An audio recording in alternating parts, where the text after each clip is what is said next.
थांबवण्यासाठी या विद्यार्थ्यांवर, त्या आंदोलकांवर पाण्याचा मारा केला जातोय।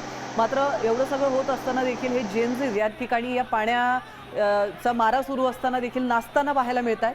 ही दृश्य आपण रांचीतली पाहतोय। विधानसभेला घेराव घालण्याचा या विद्यार्थ्यांचा प्रयत्न आहे। कांटेदार तार से का ब्रेकेटिंग से मैं भूख हड़ताल के बावजूद आया हूँ, वो हमको रोक नहीं पाएगा। मैं एम्बुलेंस से आया हूँ और यहाँ से स्ट्रक्चर से जा रहा हूँ। 9 दिनों से भूख हड़ताल पर हूँ मैं, और ये सरकार को हमारी बात माननी पड़ेगी।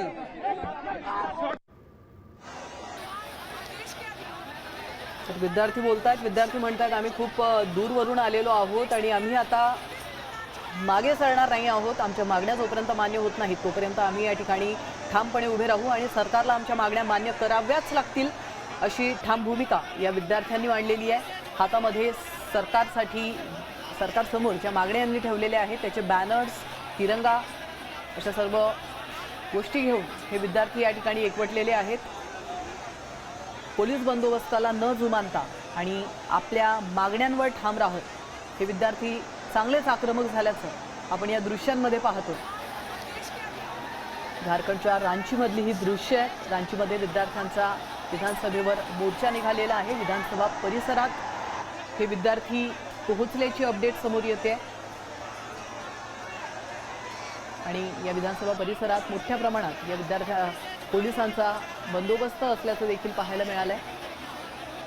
हे पोलीस या विद्यार्थ्यांना कसं अडवतात आणि कशा पद्धतीने या विद्यार्थ्यांना नियंत्रित करण्याचा प्रयत्न करतात हे पाहणं देखील तितकंच महत्त्वाचं असणार आहे। मात्र विद्यार्थ्यांची संख्या मोठी आहे, हजारोंनी हे विद्यार्थी एकवटलेले आहेत आणि त्यामुळे कुठेतरी पोलीस बळ हे कमी पडतंय का?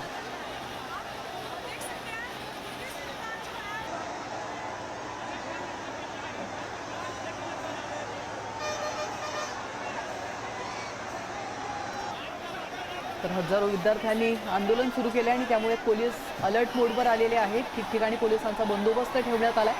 विद्यार्थ्यांना विधानसभेकडे येण्यापासून रोखण्यासाठी बॅरिगेड्स देखील लावण्यात आले होते। मात्र हे बॅरिगेड्स तोडून विद्यार्थी पुढे जाताना पाहायला मिळतात। तर हे बॅरिगेड्स फक्त लोखंडाचे नाही आहेत, तर त्यावर तारा देखील गुंडाळण्यात आलेल्या आहेत आणि हे टोकदार तारा या विद्यार्थ्यांना लागण्याची देखील शक्यता आहे। मात्र असं असताना देखील हे बॅरिगेड्स तोडण्याचा प्रयत्न या विद्यार्थ्यांकडून करण्यात आलेला आहे। आम्हाला विधानसभेकडे जाऊ द्या, आम्हाला आमचं म्हणणं मांडू द्या, आमच्या मागण्या सरकारसमोर ठेवू द्या, अशीच भूमिका या विद्यार्थ्यांनी घेतलेली आहे। आणि जोपर्यंत आमच्या मागण्या मान्य होत नाहीत, सरकार आमचं ऐकून घेत नाहीत, आमच्या मागण्यांविषयी गांभीर्याने सरकार विचार करत नाही, तोपर्यंत आम्ही मागे हटणार नाही, आम्ही हे आंदोलन बंद करणार नाही, अशी भूमिका या विद्यार्थ्यांनी घेतल्याचं आपण या दृश्यांमध्ये पाहतो। विधानसभेला या विद्यार्थ्यांनी घेराव घालण्याचा प्रयत्न केलेला आहे। दरम्यान मोठ्या प्रमाणात पोलीस बंदोबस्त तैनात केलेला असला तरी विद्यार्थ्यांची संख्या मोठी असल्यामुळे, आंदोलकांची संख्या मोठी असल्यामुळे पोलिसांना ते जुमानत नाहीयेत। काही विद्यार्थ्यांनी विधानसभेच्या परिसरात बॅरिगेड्स तोडून आत शिरल्याचं देखील आपण पाहू शकतो।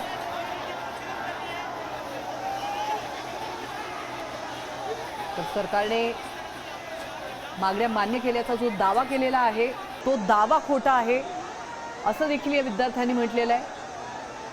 मात्र सरकारने 98% मागण्या मान्य केलेल्या आहेत अशी घोषणा केली होती, ही घोषणा खोटी आहे, हे दावे खोटे आहेत असं या विद्यार्थ्यांचं म्हणणं आहे। आमच्या मागण्या अद्यापही मान्य केलेल्या नाही।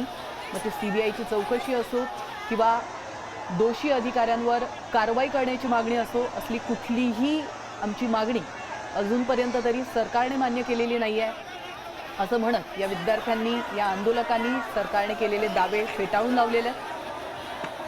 रांचीतील विधानसभा परिसरातली ही दृश्य आपण पाहतो। या ठिकाणी विद्यार्थ्यांनी विधानसभेवर मोर्चा नेण्याचा प्रयत्न केलाय।